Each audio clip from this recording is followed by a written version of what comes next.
All right, in this segment, we're going to ask a different question. In the previous one, we looked at the behaviors that the lie produces, and now we want to look at the results or the consequences of those behaviors.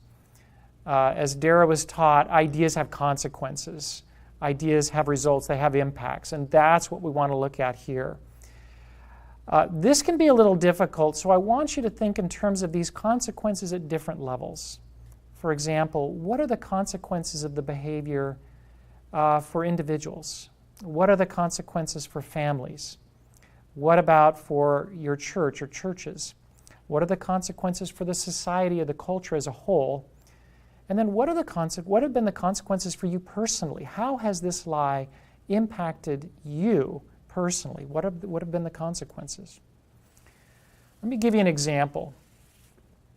In the United States, since 1972, there have been more than 56 million abortions. And the legalization of abortion is really the direct result or consequence of the lie that I discussed earlier, that man is a product of a purposeless process of evolution. If you believe that, if that lie takes root in the culture, it's a very simple step between there and a license to commit abortions. So the fact that we've had a skyrocketing rate of abortions really is linked back. It's a consequence of that lie.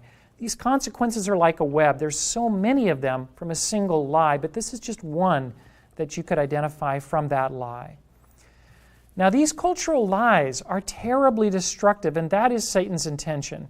And so their consequences can be very painful, are very painful, and perhaps for you or your family or your church, you have been personally deeply wounded by as a result of one of these lies.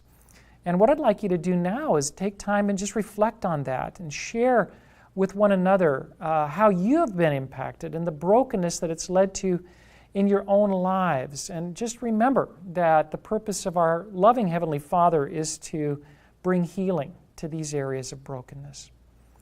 So again, the lie results in specific behaviors, and those behaviors have consequences or results for you, for your church, for your family, for your society.